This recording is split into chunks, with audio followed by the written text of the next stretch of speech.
আসসালামু আলাইকুম সবাইকে। আপনারা সবাই কেমন আছেন? আশা করি ভালো আছেন। আমরা আল্লাহর রহমতে ভালো আছি। তো প্রতিদিনের মতো আরেকটা ছোট্ট ব্লগ নিয়ে আসলাম। তো আজকে শুক্রবারের দিন আমি কোনো নাস্তা বানাই না, একটু দেরিতে উঠি। আয়ান খায় পরোটা, এই জন্য ওর বাবা পরোটা নিয়ে আসছে। তো এখন আমরা আজকে নাস্তা করব। এই যে পরোটা, এখানে হলো ডাল ভাজি। গতকালকে জিলেপি কেউ খায় নাই, আমি খাইছিলাম আর মনে হয় অর্ণা খাইছিল। জিলেপি আছে, আয়নের ডিম পোস আর পরোটা, আর এখানে হলো ডিম মামলেট। তো এগুলো হলো আজকে আমাদের সকালের নাস্তা। এখন আমরা নাস্তাটা খেয়ে নেব। তো নাস্তাটা খেয়ে আবারও আসতেছি। শেষ করেছি, এখন খাবো আমরা চা। আর আয়ান এই যে পাশের বাসার আন্টির সাথে ওর গল্প করতেছে, সারাক্ষণ সে কথা বলে সবার সাথে। তো এই তো মশলা চাটা খাবো, কারণ সকালবেলা দুধ চা খেতে ইচ্ছা করতেছে না আজকে। চাটা খেয়ে নিয়ে বাকি কাজগুলো সেরে নেব, তারপর রান্নার কাজে চলে যাব। প্রতিদিন রান্না রান্না রান্না, আর কিছু নাই। তো চা খেয়ে টুকিটাকি কাজগুলো করে নিলাম, থালা বাসনগুলো পরিষ্কার করে নিলাম। গরমে না আমার অবস্থা শেষ হয়ে গেছে, আজকে কেন জানি কাশি উঠতেছে শুধু।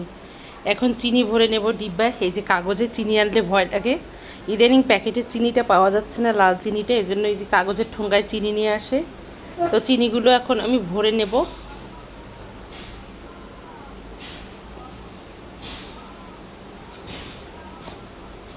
চিনিটা ভরে এই যে ভাত বসিয়ে দিলাম। আর ওর বাবা গেছে একটু টুকিটাকি বাজার নেই, সে বাজার আনতে গেছে। তো বাজারটা নিয়ে আসুক, বাইরে প্রচণ্ড রোদ, একটু আমি শরবত করি ওর বাবার জন্য। এখন আবার ওর বাবা বাজারটা দিয়ে অর্ণাকে কোচিংয়ে দিতে যাবে। তো এই ফাঁকে আমি একটু শরবত করে নেই, কারণ ওর বাবা শরবতটা খেয়ে তারপর বাইরে বের হোক আবার, কারণ বাইরে প্রচণ্ড রোদ উঠে গেছে। সেই তো গরমে ঠান্ডা ঠান্ডা একদম জুস রেডি হয়ে গেছে, আমরা এখন খাবো। খেয়ে তারপরে যে বাজার নিয়ে আসছে, বাজারগুলো আমি গোছাবো, টেবিল ভর্তি বাজার।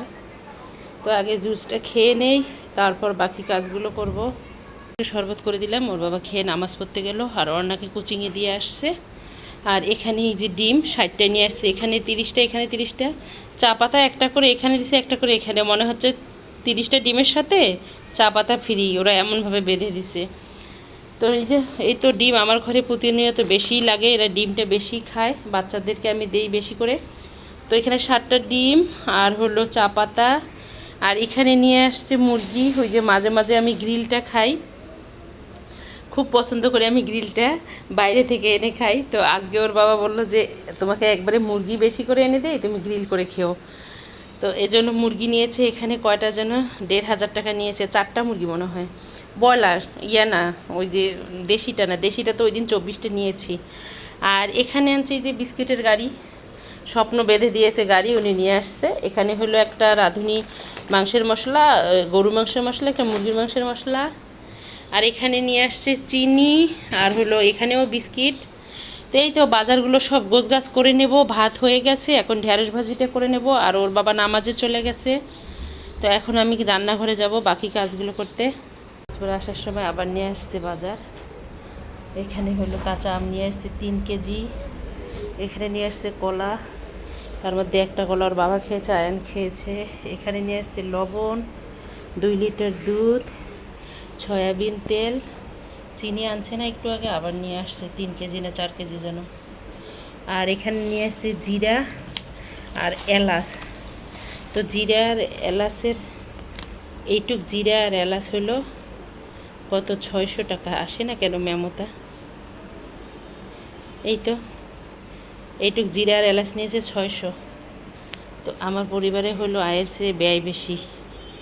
এখন আবার এই বাজারগুলো গোছাবো, গোছায় সব গোছগাছ করে রাখবো। বসিয়ে দিলাম, কারণ গরম, কেউ এরা ভাত খেতে চাচ্ছে না মনে হচ্ছে, দুপুরে বলতেছে। তো তারপরে পাতলা ডালটা বসিয়ে দিলাম, পাতলা ডালটা হলে একটু ভালোই লাগে খেতে। আর ডালটা হতে হতে এই ফাঁকে আমি ঢ্যাঁড়সটা কেটে নেব। তো এই যে ঢ্যাঁড়সগুলো ভালো করে একদম ধুয়ে নিলাম, ধুয়ে নিয়ে আসলাম পরিষ্কার করে। এখন আমি এগুলো কাটবো, ওদিকে ডালটা হতে হতে ঢ্যাঁড়স কেটে ভাজি করে নেব। হালকা পাতলায় আজকে করব, আর কিছু করব না। আর গতকালকের মুরগির মাংস আছে, ওগুলোই হবে, ওরা খেয়ে নেবে। আমার শুধু ডাল আর ঢ্যাঁড়স হলেই এনাফ, আর কিছু লাগবে না। তো এখন আমি ঢ্যাঁড়সটা কেটে নেব। ডাল হয়ে গেছে, এখানে ফ্রাই প্যানে তেল দিয়েছি, এই যে ঢ্যাঁড়সটা কেটে নিয়েছি, ঢ্যাঁড়সটা এখন ভাজি করে নেব। বিসমিল্লাহ। ঢ্যাঁড়স ভাজিটা এখানে হচ্ছে, ওর বাবা বলতেছে নামাজ পড়ে আসলো, বলতেছে যে ইয়া করবে, কি যেন বলে, ডালের সাথে একটু ছোটো আলু ভর্তা করো, খেতে দারুণ লাগবে। তো এই জন্য এখন আলুটা ভর্তা করব। এখানে ঢেঁড়স ভাজি হতে হতে আমি আলুটা চট করে কেটে নিয়ে আসি। ঢেঁড়স ভাজিটা হয়ে গেছে, আলুটাও আমার কাটা শেষ। এখন আমি আলুর ভর্তাটা করে নেব। ঢেঁড়স ভাজিটা একদম সবুজ হয়ে গেছে, খুব সুন্দর হয়েছে ভাজিটা। বন্ধুরা আলুটা বসিয়ে দিলাম, আলুটা সেদ্ধ হয়ে গেলে ভর্তা করে তাড়াতাড়ি করে খেতে দেবো বাচ্চাদেরকে। আর অর্ণা এখনও কোচিং থেকে আসেনি, ওর বাবা খেয়ে দিয়ে তারপর অর্ণাকে আনতে যাবে। আর আয়ান প্রচণ্ড দুষ্টামি করতেছে ওর বাবার সাথে, এখন আমি ওকে যে ধরবো ততক্ষণ আলুটা হয়ে যাক।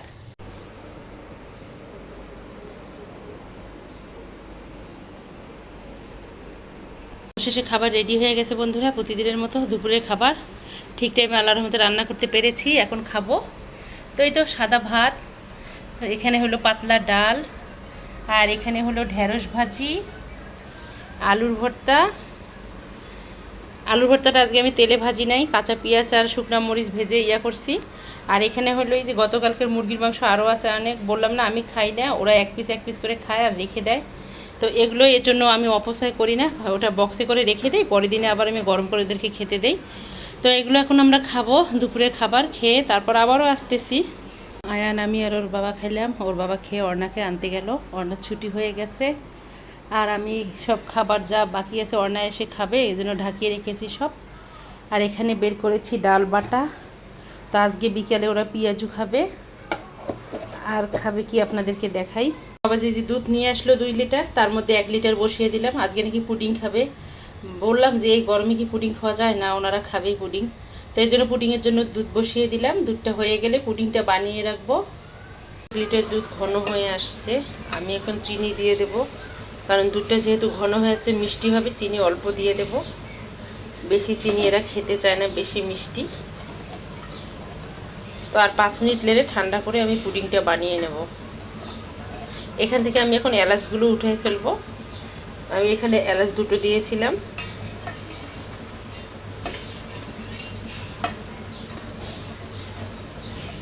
তো আমি এখন দুধটাকে ঠান্ডা করে নেব, নিয়ে পুডিং বানাবো। হয়ে গেছে, আমি এখন 20 মিনিটের জন্য ফ্রিজে রেখে দেবো ঠান্ডা, নর্মালে ঠান্ডা হওয়ার জন্য। তারপর ওদেরকে দেব বিকেলের নাস্তা। বিকেল টাইম হয়ে গেছে, চা খাওয়ার পর বাচ্চাদেরকে পড়তে বসাবো। এখানে ডাল বাটা, কাঁচামরিচ, পেঁয়াজ, যত মশলা লাগে আর কি পেঁয়াজু বানানোর জন্য সবই দিয়েছি। এটা এখন ভালো করে মেখে নেব, নিয়ে আমি পেঁয়াজু বানাবো, কারণ ওর বাবা আজকে বাসায় আছে আর ওর বাবাই পেঁয়াজুটা খুব পছন্দ করে। অন্য দিন বানালে না অফিস থেকে আসার পর একটু নরম হয়ে যায়, এই জন্য ভাবলাম যে আজকেই বানাই দিই, গরম গরম খাক বিকেলের চায়ের সাথে। তো এই তো মাখা হয়ে গেছে, আমি এখন এটা ভেজে নেব বন্ধুরা। পেঁয়াজগুলো ভেজে নিচ্ছি, সবগুলো একে একে এভাবে ভেজে নেব, নিয়ে এখন বাচ্চাদেরকে চা দেব। তো এই তো বন্ধুরা আমাদের বিকেলের নাস্তা রেডি হয়ে গেছে। এই যে মজার পুডিংটা খুব সুন্দর হয়েছে। তো আমার হইলো কপাল খারাপ, যখনই ভিডিও করতে যাই কারেন্ট যায়, তো কারেন্ট গেছে, গরম প্রচণ্ড পড়ছে, তো এজন্য জেনারেটারে আলো দিয়ে লাইট দিয়ে আমি ভিডিও করতেছি আজকেও। আর এখানে কলা, আর এই যে মুচমুচে পেঁয়াজু, এখানে হলো চা। তো এখন এগুলো আমরা খাবো বিকেলের নাস্তা করার পর আয়ানকে পড়তে বসাবো। তো প্রতিদিনের মতো একটা কথাই বলবো, আমার এই ভিডিওটা দেখতে দেখতে যদি কারো ভালো লেগে থাকে প্লিজ আমার চ্যানেলটাকে সাবস্ক্রাইব করবেন, লাইক কমেন্ট শেয়ার করবেন, আর অনার্স মমের সঙ্গে থাকবেন। সকল বন্ধুদের জন্য শুভকামনা। আর দুপুরে এজন্যই বলছি যে আমার সংসারে আয়ের চেয়ে ব্যয় বেশি কেন বলি। গতকালকে আয়নের 2 মাসের বেতন দিয়েছি, 3000, পরীক্ষার ফি 500, মোট 3500 টাকা দিয়েছি। এখনও অর্ডিনারি স্কুলে 2 মাসের বেতন, পরীক্ষার ফি বাকি আছে। তারপর হলো বাজার, আবার অর্ণা বলতেছে অর্ণার পড়ার টেবিলের বরাবর আর একটা ফ্যান লাগাই নিতে। তো এগুলো কি বলবো, প্রতি মাসে চলছে খরচ খরচ খরচ খরচ ছাড়া কোনো কথাই নাই। আর টাকা নিয়ে যাবেন, 1000 টাকার নোট নিয়ে যাবেন, শুধু নিচে নামবেন আর উঠবেন, কী কিনলাম কিছুই জানি না, টাকা শেষ। তো এই জন্যই বলি যে আমার সংসারে আয়েসে ব্যয়ের বেশি। তো আজকে এখানেই শেষ করব। সকল বন্ধুদের জন্য আবারও শুভকামনা। আল্লাহ হাফেজ, আসসালামু আলাইকুম।